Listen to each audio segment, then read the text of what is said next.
Welcome, friends of Speak Your Courage. I'm Travis Marker. Thank you for joining me on this journey where we explore vulnerability and engage in meaningful conversations between you, our family, friends, educators, colleagues, and the LGBTQ+ community. As we travel down different paths, we'll keep our discussions genuine and relaxed, sharing stories, laughter, and making positive impact on lives along the way. Hey everyone, welcome to Speak Your Courage. Welcome to my very first podcast. I'm so excited. This has been so many years in the making, and I'm so excited. And I could not have picked a better person for my very first interview. And they won't all be interviews, but today I really wanted my partner, my husband, to join this journey with me, and I really wanted him to be the very first one. And so we talked about this multiple times, and we specifically picked September to launch, with it being National Suicide Prevention Month. There's a story in Keith's past that most people don't know, and I wanted him to share the story. I wanted him to break down and be vulnerable and just talk about it.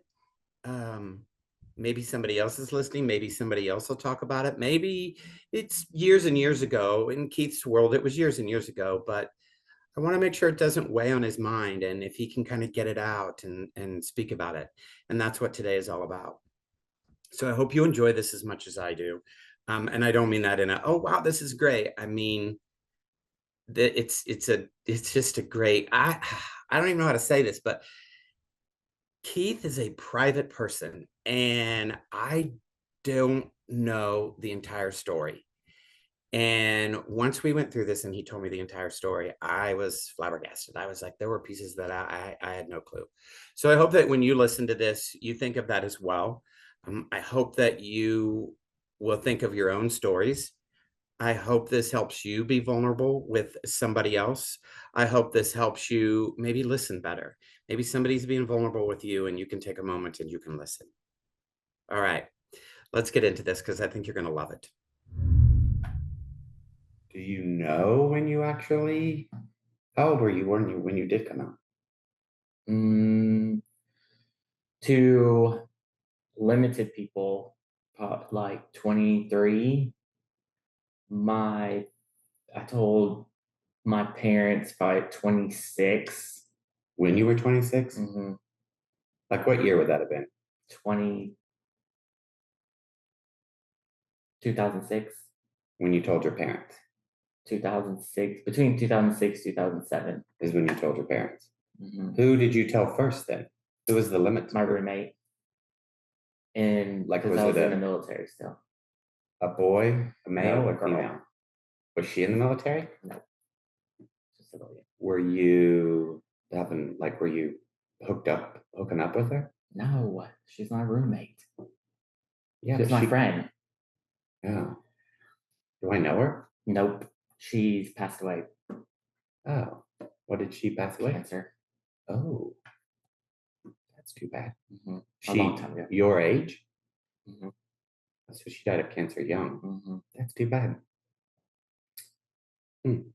Why did you? So you came out to her first. Mm-hmm. Why? Like, did something happen, or you just like, I just need to tell you something? No, she introduced me to, or took me to my first gay club. Oh. And so she was open and had been around that scene. Okay. And her sister worked at a bar that was next door to a gay club. And I would go with her to see her sister when she was working. And people would come in from the bar or from the club, and I'd be like, where are these people coming from? And she's like, oh, there's a gay bar next door. And I'm like, oh, really? I'd never been to one. Or did your roommate suspect that you were gay? Like when you told her, was she like, oh, I knew it? Yeah, I think so. Yeah. And so she's like, you want to go sometime? And I was like, sure. So it wasn't that time. It was another time we had went back to see her sister.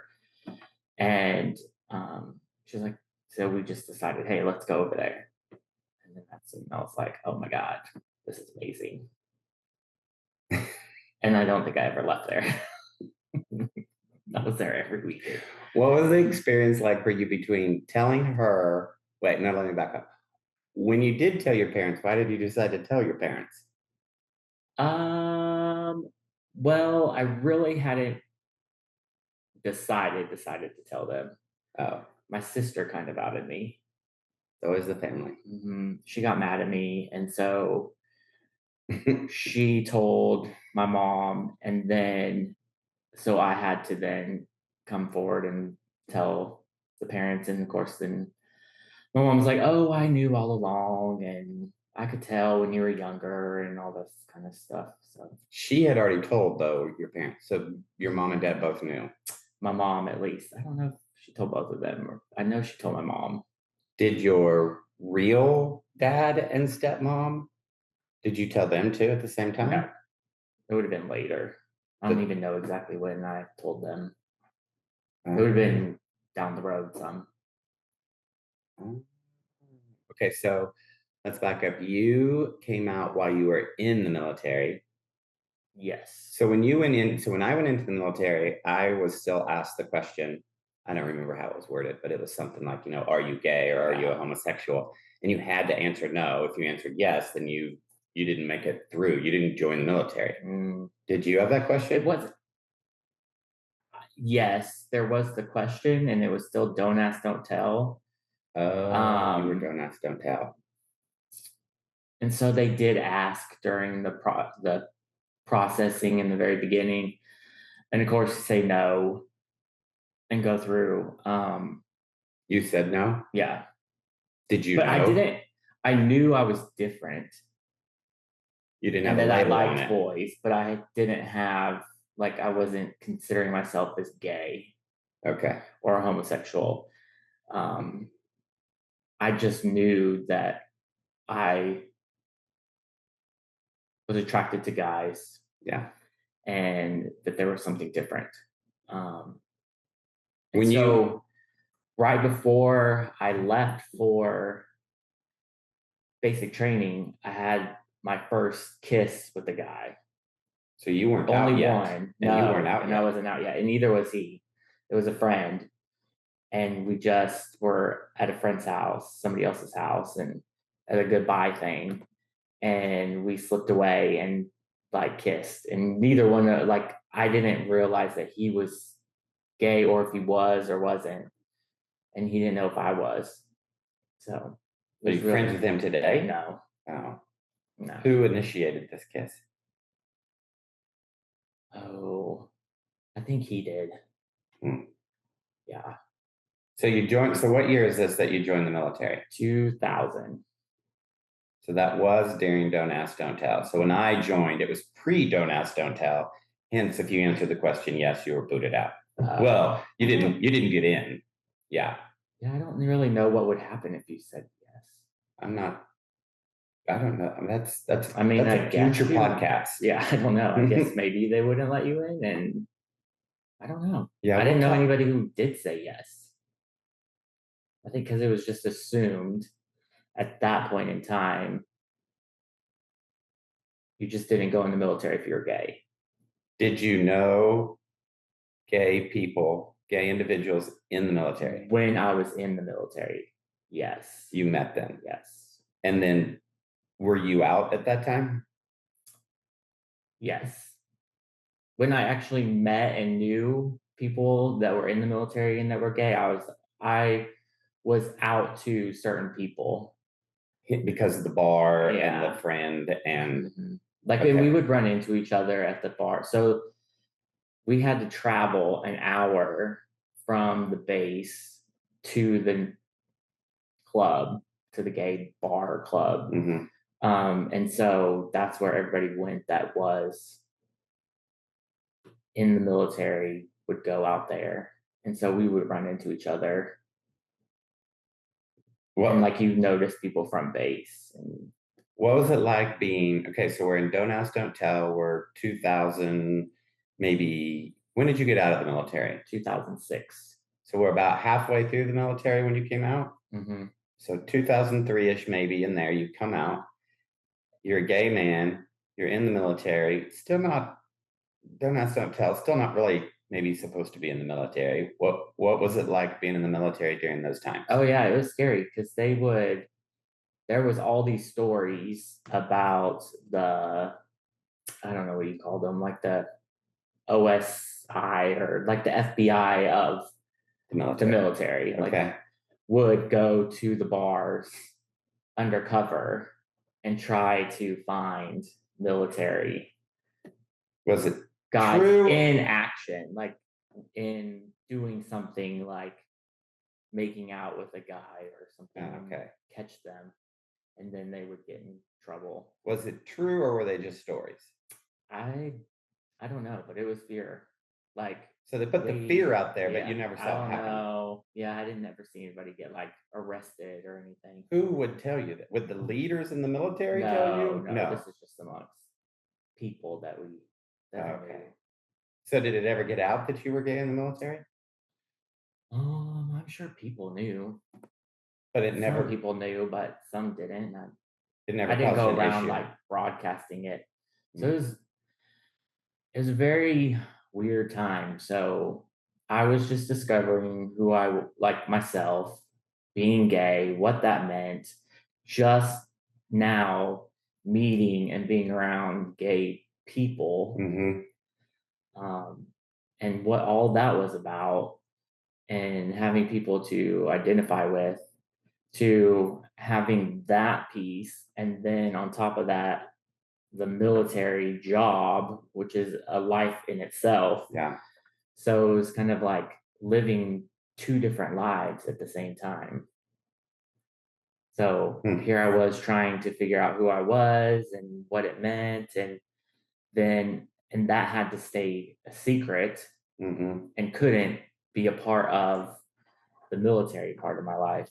And you were full time on base. You Oh lived on yeah. base? In the beginning, my first duty station, I lived on base in the dorms, and then I moved off base um, with a friend, um, and then we went and moved into a house with us two, and then Were two girls. were you out or No, not at oh? that time. So when you finally came out, you were no longer living on base. Yeah, no. Okay. Hmm. Did you what I didn't have those same experiences. So I'm always like, because I wasn't in full time, I was only in the reserves. So it's hard to imagine living a double life. Would relate it back to I am married to a woman, but having affairs with men on the side. Yeah, That's how that did not happen with me, but that's how I relate yeah, that back. yeah. Hmm. When did you, okay, so remind me again, what age are you? Like when you come out, like in '03, you're around what Like age? 23, Okay. So you're about 23. 24. It's around '03. You've come out. You are getting ready. You get out of the military. Now, why? And then because you were in Florida, I was stationed in Fort Walton Beach. why move to Oklahoma? It was a combination of things. There was an incident that happened right before I got out of the military, and there was some court stuff, Okay. and I was a witness. Um, that was pretty traumatizing. And then I was just working two full-time jobs, trying to survive in Florida. It was expensive. Um, and I missed family. And so Mm, with all the stuff that was going on, um, and just working to death, I was like, well, maybe I just need to take a break and move closer to my family. My parents were in Oklahoma. My grandmother had moved out there with them. Um, and she needed some help, um, and stuff. And so it was just timing wise, it just worked out. So we won't go into the traumatic experience, but was the traumatic experience around you being gay? Yes. Okay. It could, yes. So we missing family. We've got this thing kind of still going on in the gay world. Have you found yourself yet? Like, Yeah, I knew who I was. Um, I had some friends, um, but it was still kind of just trying to adjust after coming out of the military to the civilian world and being gay. So, because when I was in, I didn't know very many civilians that were gay. okay. Most of the people and friends that I had were straight military folks that I worked with or were stationed with different places. So, Would you say your time in the military was like, did you like it? no, I hated Did it. you hate it because of the structure and it's the military? Did you hate it because you wanted this life of being gay and or why did you hate it? I think it was a little bit of both. But the structure was good for me in the beginning. Um, it Can was, I say I agree with that probably? I did yeah. not know you then, but I'm going to go with yes.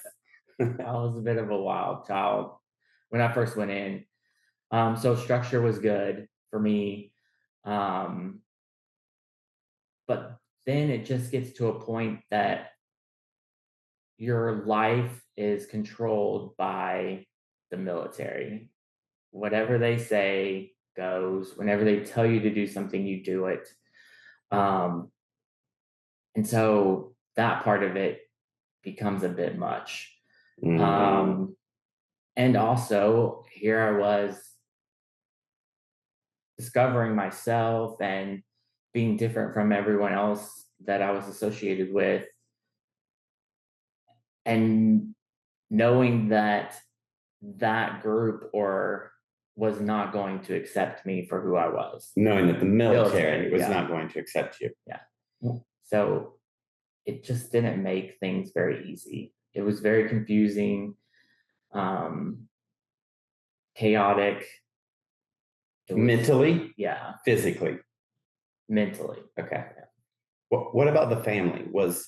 How was that mentally challenging as well? Were they accepting? Were they not accepting? Like, I think in the beginning, when I came out to them, they were accepting my mom was like, "Oh, I knew mm, as a kid, you could tell you played with Barbies with your sister." which we now Those realize sorts of things. just because I played with Barbies does not mean I'm gay. Yeah. Yeah. Um, and so as time went on, I I distanced myself from family. I went away to college and then I came back home and I didn't want to be there. And so I left, went in the military, and that moved me away from them. And so when I finally got to that point where I was like, oh, I think I miss family, Hmm. um, and got back around them, it was different. It was not that they didn't love me, um, but they weren't going to be accepting of my lifestyle. They weren't interested. They didn't ask questions. Mm, It was just not talked about. So, and I knew their stance that they, from a religious point of view, did not agree with it, thought it was wrong, a sin, whatever you want to call it, and that I was going to hell because of who I was. because you're gay. Yeah. And so, So did back up for just a minute. Did you expect it? Okay, so you leave the family in the beginning, you're a child or a wild child, and then you join the military and you do whatever. This second time, though, that you go to move to Oklahoma to be near family because you've now missed family, you're now, though, also going as a gay man. Right. So you're going back in. It's As a different person. Did you essentially think, though, okay, this is going to be different? I'm going in as a gay man, or were you like, oh nope, we're going to pick up right where we left off, and I love my mom and dad? I think I was naive and thought that it would pick right back up and things wouldn't be so different, and that perhaps they would be more accepting and would welcome me back. Yeah, And not that they weren't welcoming, it's just a difference when you know that they love and support you, but also don't agree with yeah. or accept or support. So at face value, we're you're welcomed in the home, and we love you, and we hug you, and celebrate birthdays, and we do all of the normal stuff at face value. But we're not going to have a conversation if you happen to have a boyfriend. Correct. Yeah. And was Or that do you even want to know that there's a boyfriend? okay. Or Okay. Were you going to church? no. I stopped going to church way before college. Like I was maybe my junior or senior year of high school. I Okay. stopped. And what about, I know when you moved to Oklahoma, your parents were there, and right next door was grandma, Miss Helene. How was Helene? Did she know? Yes, she knew, and Did you tell her, or did the parents tell her? I actually don't remember if she knew before I came or moved out there, or if she found out after. I really don't remember. Was she But she's welcoming? always very accepting. She Okay. would tell me stories when she was younger, and she had friends that were gay, and she hung around in a mixed crowd, and so she was very open and accepting um, of that, but was very strong in her political views. And okay, so So, so we've got military, we've being gay in the military and having that field or living that double life. We've now come out to our parents, who are accepting face value, and I know your parents. I would feel the same, or say the same, and then, but not necessarily, let's say, at a deeper level. Grandma, another important figure in your life, she knows, but now you say politically, she is what does that mean? like a Republican, so Oh, okay. Did that she's it, which is the same with my parents. They're Republican, and did that cause okay, so today where we have Trump, we hear stories all the time, but we're back in like 07-ish, eight. 8 now. Okay. Nine. So did it cause did politics cause an issue in the family then? No. Okay. Okay. No, it wasn't as talked about as it is now. So what about you're in Oklahoma, which politically is a very red state, was back then, is today. Having lived in Oklahoma for 20 plus years, it's not the most gay friendly state. It's better, but it by all means is not the most gay friendly. You're not going to walk down the street holding hands. No.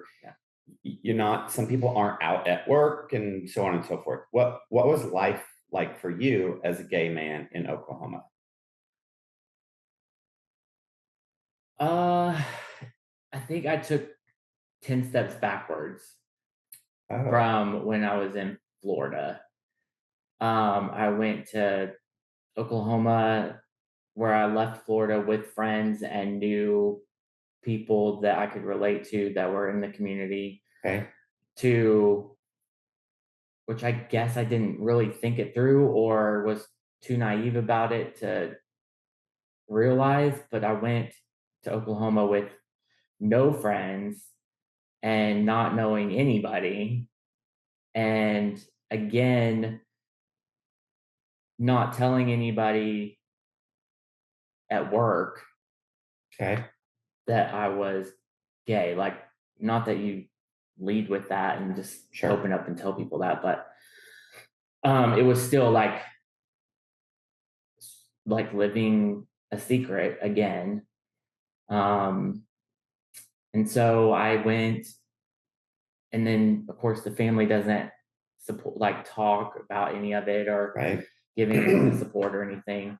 And so I would go out to the bars, um, With try to meet people. friends, no friends, like None at first, and then I would meet people, sporadically throughout um, the time, and became friends with a couple of people. Um,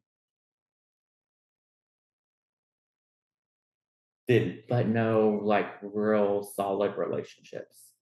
solid friend relationships or solid Neither. it's on neither side. Yeah.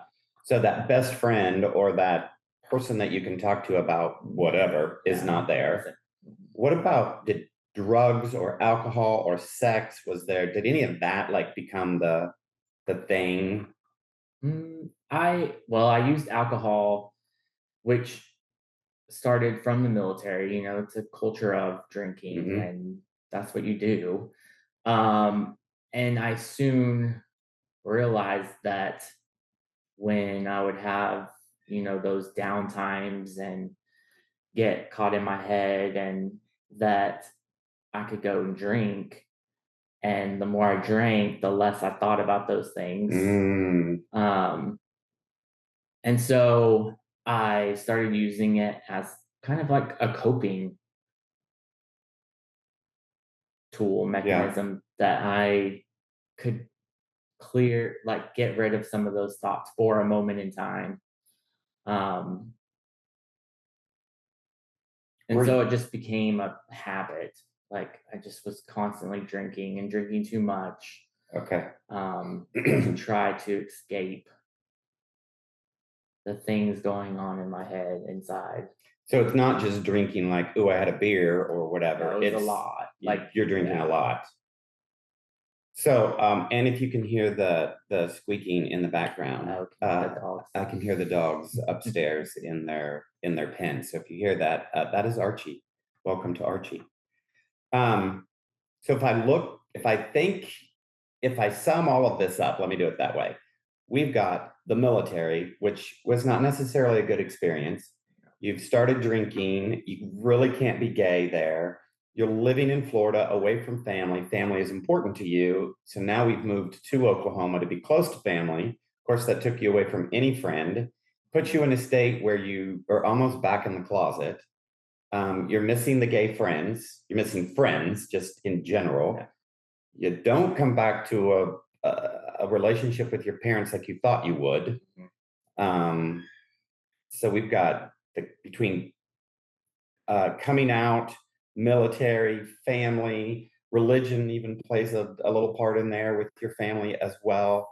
So, how long had you lived in Oklahoma before your accident? Not long, maybe a year. Okay, so let's talk about that. You've lived in Oklahoma about a year, so we're in '08. Mm-hmm. Okay, '08.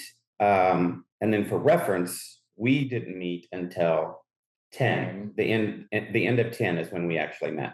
So '08, you're about 20, 28. Yeah, Yeah. yeah, right in there. Okay. What had you been doing that particular day, the day of the accident? What had you been like? What was the day like? Uh, like, the day was normal. It was a weekend. It was Valentine's weekend, I believe. And I got invited to a party at a coworker's house. Okay.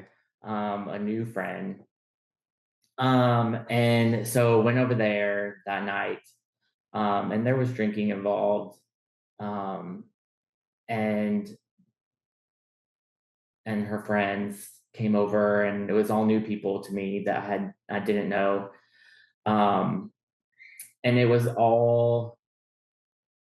lot of, well, they were all straight, and so there was Okay. a group, like a group of straight guys, and so it just got to that point where you're the token gay guy, and so it just gets awkward. Hmm. And those thoughts and feelings and of being harassed in school and just all that, everything that was going on, not getting the support I thought I would get from my family, stuff with past lingering things from the military, um, just all these things that were bottling up inside. And I, so I just drank and drank and thought that that would mask or cut, like, Yeah. clear my head some. And I think I just got to a breaking point inside and was like, I'm out of here. I'm out. And Like physically. got my keys. Yeah, like from this party. And got my keys and drove off. So, okay, you've been at a party, you a lot of drinking, I'm assuming. A fair amount, I'm sure. Yeah. Okay. And the you mentioned the guys that are there, and is there joking going on since you're the Like, token and gay there's guy? questions and Yeah, that sort of the thing. standard, Yeah. yes. Okay. Curiosities or that kind of are jokes or, And you do the fake laugh and you yeah, say ha laughing ha, and then at, you kind of, yeah. yeah. Mentally now you have taken a look at everything that's been going on, whether that was from the military, through the family, through the friends, and now we're at this party, we are drinking, you grab your keys and you leave. Hmm. And what do you know what you were thinking as you were leaving? Do you remember? I don't really remember, but I didn't go towards home. I went the opposite direction, Okay. out into the middle of nowhere. Did you know where you were going?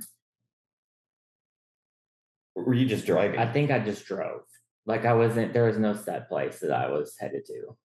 And what, what And happened? so I'm driving out there, and I I think I was just like at that point that I wanted somebody to pay attention, somebody to listen. Um, and so I was texting with a friend, and was texting like a countdown, like a from five, four, three, and I went off the road and flipped the car and landed within like inches of a utility pole.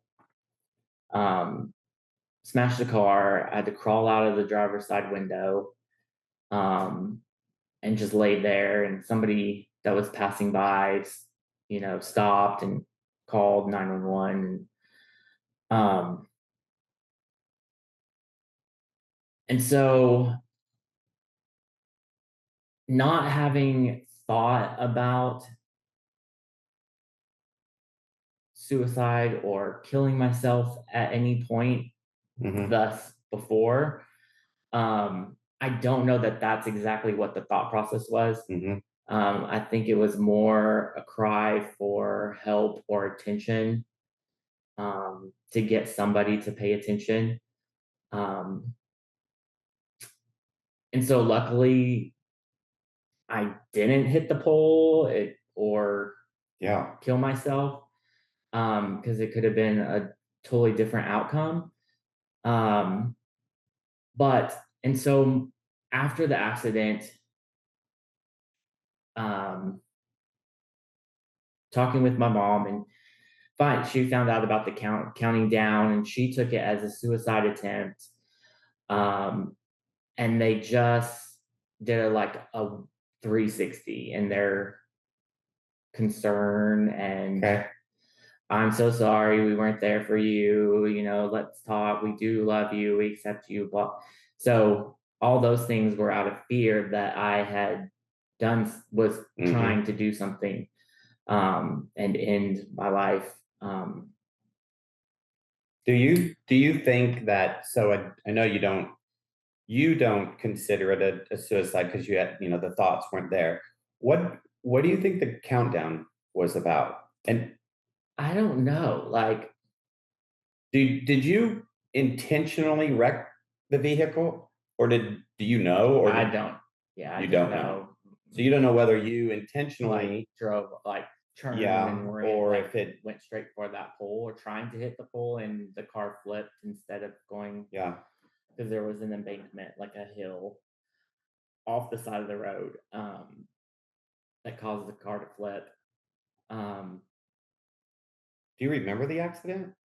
yeah, I remember like um, after, like crawling out of the car and laying there, and then going to the hospital. I had a lot of like bruises and stuff. My eye was all busted and was like swelling, like I couldn't see out of it. Um, and the cops and the people that came had said, you're really lucky. If it had been just inches, you would have Mm-hmm. wrapped yourself around that pole, and we could have had a totally different outcome. Um, so I really, I don't know. Like, I don't really remember the before, like as it was happening. Sure. Um, but it did allow for maybe my parents to realize, hey, this kid needs some help. Um, At the cost of possibly yeah, your death, though. yeah. And so it turned things around, and I went to therapy. Back up for just a minute. Do you think it did? Because a minute ago you mentioned something about fear on their part. Do you feel it turned them around because of fear, or do they actually feel differently? I think it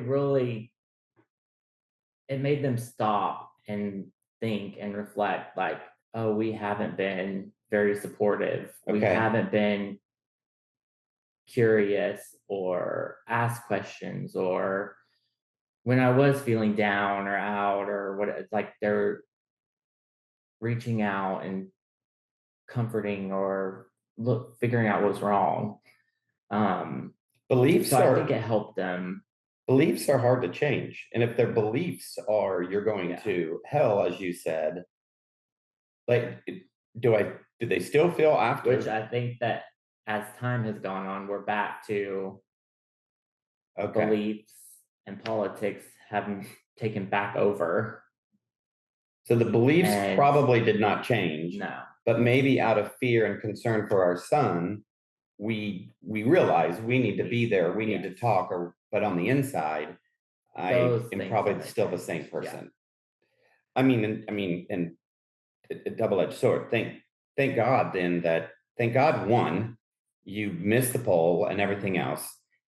Thank God that things did change with them. Like at least I don't know. I don't know if that's good or bad, but to say at least now they're giving you some of that attention or asking questions or Right. this looking into your life. I'm like, that's huge. Yeah. Whether inside of them their belief has changed or not, it's at that time that's what you needed. Right. So that could have saved, or let me ask you, do you feel that would have saved maybe another accident if things wouldn't have changed? You said it was a cry for help. If the cry for Yeah. help Like did if not things work, hadn't changed yeah, and we never know, nothing but happened, then yeah, who knows what could have yeah. happened, or where I would have gone, or how bad it could have got. I don't know, but you know, luckily nothing did happen that serious, and I was able to start, getting help Hmm. and talking to somebody. My parents were more engaged at the time. And so I felt like I had some support. Okay. Um, and now it's many, many years in ongoing therapy. for everything I think in life. But Which is a good thing. yeah, no, it's great. I totally promote people, seek out Help, yeah. help, and there's plenty of professionals out there waiting. Why why do you, and I don't know if you know the answer, why do you refer to this as an accident and not as a suicide attempt? Mhm. I know that wasn't in the questions I gave you. I because I had never contemplated Hmm, suicide before. I never got that in that dark of a space that I ever considered right. doing anything to end my life. Ever, like even military or no time, it's No, never been a thought for you. no. I mean, and that's great. Uh, and it could have been that I was getting to that point, and had I not got help or therapy or Mm. attention that I needed, then it could have been worse at some point. Do your Um, parents or even your sister, I know you're close to her as well, do they consider this a suicide attempt, or is it just no, you had an accident going my down the sister road she wasn't around, and so she just knows of the accident. until So, right now? well, And she will yeah. know the whole story. I'm sure my parents have told her way back then. Um, but I think that my parents, I don't know if they still do. We haven't talked about it. Mm. So at the time, they thought it was A a suicide attempt, they suicide did. attempt, is how my mom reacted to it. Hmm. Um,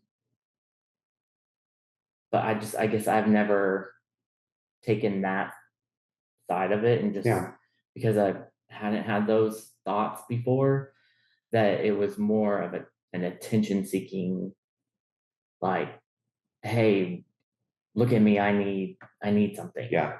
Well, and Um, I'm no therapist, obviously, but I don't know that it really makes a difference either, whether you consider it that or you don't. I just think it's an interesting thought. mm, Why would you not, or why do it? And it's interesting also that as you're going down the road and you remember the countdown, mhm, but then you don't remember kind of whether you intentionally went off the road, whether you're just going fast and lost control at that point in time, and then you pick back up. Do you actually remember crawling out of the vehicle, or did you were just told that you crawled out? well, I mean, I don't really remember crawling out, but Okay, like I remember laying there, and I remember somebody yelling like, "Are you okay?" so that's when it picked back up. But There's yeah, this blank space of, but then after that, like, I don't remember going to until I was in the hospital, yeah. and they had called my parents, and Is it? I don't. So is an accident like that, is it considered, do the police consider it an accident? Or is there a checkbox? No, this boy tried to commit suicide. well, there was drinking involved, so It went it's down as more as that. like, yeah, Okay. a, yeah, the DUI path um, is where they start, because there was alcohol involved, um, in which, I didn't go to jail or go to anywhere. I went straight to the hospital and then home. Um, and so, Hmm. Well, it's a different time compared to today as well. So I yeah. wonder if that's interesting as well. As it was it based on the time that you automatically went home because DUIs, that type of thing wasn't. I mean, yes, they were just as important then, but the laws weren't the same where now you just go to jail. Yeah. Or did they maybe think that, hey, there's something more to this and we need to get him home? Or yeah, I I don't know either. That's interesting. What do you think? You started talking about going to counseling and seeing a therapist right after. What do you think has helped you the most from that time to where you are today? What's the healing process been like? Um, for me, I guess learning that life is not stagnant. Like it's fluid. So it's gonna change. Hmm. And things are gonna happen, good things, bad things, that I don't need to get caught in this one spot, this one place, this dark, deep place that I was getting to, um, in my head, and that everything's going wrong, everything's falling apart. I just can't escape, um, and know that it's going to change. Mm. Like eventually, it's going to change. What helps? What keeps you? Are you mentally strong enough to say, nope, life is going to change, so I'm not going in the dark spot? Or are there things that keep you from going back into a dark spot? Therapy Yeah. and medication. um, but yeah, and then on top of that, there's issues of anxiety and Hmm. social, um, anxiety, and so I deal with all those things too. And so therapy is probably the best solution that I've had, Yeah. and would, recommend to anyone Why to talk to somebody. why have you never told that? Why do people not know this story about you? Uh, well, you know me, I'm not a share of feelings. You're not, but there's other stories that to me, and I'm Mhm. not you, are more traumatic in your life, and you tell those stories. But this particular story, Mm. you don't tell. So I don't. Is it? Yeah, I don't know. What do you know why? Mm. No, it could be like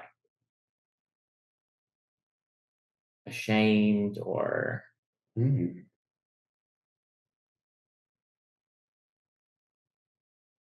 I I don't know. know. I just some things you just I don't know. I don't bring up or rehash, Hmm. and um like I said, I don't share feelings and There were pieces of this story that I didn't even know. Like I've heard you uh, tell the story, but I don't know that I don't know if I knew there was a countdown. I mm, sure don't remember that part, and I would have thought I would have remembered that. That makes me think about it very differently as well. Why tell the story then today? Ah, yes, I know. I asked. yeah. Yes, I asked. I wanted you to be. If I'm going to do a podcast, I wanted you to be the first one on here, and Yeah. and this is a story that I feel I did not know. Maybe all of it. The whole point behind these podcasts is to talk about vulnerability and to get to that level and to tell a story. We learn from other stories. Why? I asked, you thought about it, then you It took came, a while. you Like did, and then you came back and you said yes. So I even talked to the therapist about it. yes, why did you say yes? um well, it's what your podcast is all about, being vulnerable and being courageous enough to talk about these things, in hopes that somebody may hear it and may be going through the same thing or having the same thoughts or feelings, and they can see that there is hope, there is other ways of dealing with it, and instead of, um, taking your life, or, um, that it's not that permanent, Hmm. that it can change, it will change. Um, I think that's a key statement. That's really good. It's not permanent. yeah, Yeah, and we it sometimes, feels like it is. yeah, and you get in this space that you see no way out of it. Yeah. Um, which I'm sure a lot of people, that's where they get to, Mhm. and know that there is help out there. Talk to somebody. Uh, there's nonprofits, there's hotlines, there's all kinds of things out there. What's interesting, not well, as we look back and I think of, like what you're going through right then, and you're in this dark spot and there's an accident. You didn't feel there was anybody to talk to though. You didn't have that friend. You couldn't tell your family. So our minds are so Yeah, closed that there's just, I don't know who to talk to. Or the people that you want to talk to are not, they're not there. So yeah. what, Or you don't know people that may be going through the same thing or the same struggles. You don't know yeah, these people because maybe they're not talking about it or you just don't know them. But having outlets like this, where people can just find it easily and listen, may help somebody. well, episode number one, I really, I've been thinking about doing this for years and really wanted you to be the first guest. What was interesting is I had to really think about, okay, I want Keith on first. What are we going to talk about? Yeah. I mean, there's all kinds of things in your past. There's all kinds of things we can talk about, but I was like, what is it that I'm going to get him to actually talk about something as a quiet, shy, kind of an introvert, um, that he'll open up and tell a story that I don't even know that I know the whole details of the story. So I, am eternally grateful that you came, you sat, we're in the living room here, and you told your story. I think that in of itself takes courage. That's speaking your courage, which is what this is all about. How do you think you now going forward can speak your courage? Oh. It's how we're going to end every one of these. Oh. How do you speak your courage going forward? Um, I don't know. Like doing this, like Mm, opening up, sharing, being more vulnerable, um, and letting people know there is help out there. I Seek love it. professionals. I love it. I love it. I love you. Thank you for being here. Thanks for what you're doing. I'm Yeah. excited to see where it goes. Wow. I cannot thank Keith enough. If you know Keith at all, he's a very private person and he may share a story here and there. He doesn't go very deep. He definitely doesn't get as vulnerable as what he did in that story. So I appreciate him. I mean, I just love that he shared the story. I love that you got to hear the story. I love that I got to hear pieces that I did not know. Maybe that creates a new conversation between him and I. Maybe it creates a conversation out there with some of you. I can tell you, we had a great conversation though, even after the interview. So after that, then we sat down and we talked about it. And it was great. I loved it. A few stats. It's National Suicide Awareness Month, and I've mentioned that before. So a few stats are the first one's from the Trevor Project, which is an LGBTQ plus nonprofit. They specialize in suicide and suicide prevention. They have other areas as well, but the data for their suicide and suicide prevention is one of the places that a lot of us go to get it. So let's start with ages 13 to 17. In that particular age group, 39% of the LGBTQ plus have considered attempting suicide. 39%. It's close to 50% of our youth, 13 to 17, considered attempting suicide. That number is astronomical to me. That same age group, 46% of our transgendered and non-binary have considered attempting suicide. So make sure you're listening to the words there. So we're talking about, it's not that they have, it is that they have considered attempting suicide. But those thoughts lead us to the next step. And that's what we want to stop. Overall, in the age group of 13 to 17, more than 1 in 10 have attempted suicide. That is a lot of people who have attempted suicide, or in Keith's case, we're not using the word, but it's a call for help. So whether we use the word or not, and I don't think that is significant. Maybe I'm wrong, but I think it's a call for help. And thank God that it didn't go any different than what it was, where he was okay after the accident. So, okay, second place is the CDC. You're familiar with them. Their numbers are from 2022. The Trevor Project was current numbers 2024. The CDC, ages 10 to 14, suicide is the number 2 leading cause of death. So if you think of your nieces, your nephews, your neighbors, maybe you're a school teacher and those children who are in your class, if they are between the ages of 10 and 14, this is the number 2 leading cause of death. The only thing that is behind is accidents. That just blows my mind. I think of that age and this is what's on your mind instead of playing or, riding your bike or going to a movie, and you are attempting suicide. In the ages 15 to 19, it's number 3.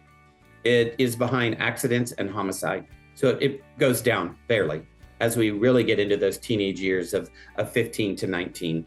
And to me, that's significant as well. Adults overall, 1.6 million have attempted suicide. That is a significant number of adults. I know of a few people in my past. I'm fortunate enough to not have a significant number.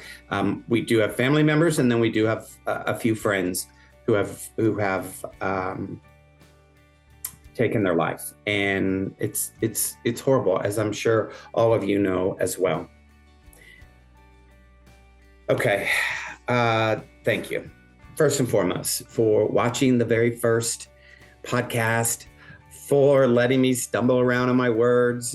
And there's no retakes in this. I want to be as real as I possibly can. I'm the guy next door. We're having a conversation. And when we have a conversation, we stumble on our words. So you're going to hear me stumble on my words as we go through this. And I think that's okay. I think it makes it real. And so I love that. So, but we're also going to have homework. I think we need homework every single time. When you listen to a podcast or listen to something like this, we need to do something. We should not just listen and then go on and read the book or turn TV on or whatever it might be. So here's your homework. I want you to reach out to another member of the LGBTQ plus community. And you have a couple things that you can do. You have a couple options. You can mention it's National Suicide Prevention Month. And what does that mean? You can mention that you watched a podcast and it was about this gentleman and you know him and you did not know about this, or you didn't know him and what it leads to. You can mention something about your past. Just open up and be a little bit vulnerable. Or maybe you ask somebody else a question and then you just sit back and listen about them telling their story about this particular month. So you have some options there, all right? But reach out to another member of the LGBTQ plus community. And to be honest, I don't even care if they're part of that community. Just reach out to somebody. Say you watched a podcast. This is what it was about. And have a conversation. That's what this entire series of podcasts is going to be about. Having a conversation, becoming a little bit more vulnerable with people. So like it, share it. Number one, I don't even know what words to say there, but I do hope that you enjoyed this as much as I enjoyed this. I hope you will share this with others, and I hope you do your homework. With your homework, write in, chat in, let me know what you did. Did it work? Did it not work? But reach back out to me, ask me some questions so that I can talk through that as well in upcoming podcasts. And the final comment I'll make here is, if you need help, there are 2 things. Dial 988. 988 is the Suicide Crisis Lifeline. Dial the number. It's hard. I can't imagine, I've not been through that, but I cannot imagine how hard it is to speak to somebody. And maybe dialing 988 is the right way to do it because you don't know who's on the other side. If not, then just reach out to somebody. Reach out to me, reach out to a friend, reach out to a colleague, a coworker, your neighbor, your postman. I don't care who it is. Reach out to them and tell them how you're feeling. All right. All right. Thank you again. And I encourage each one of you to speak your courage as you go forward.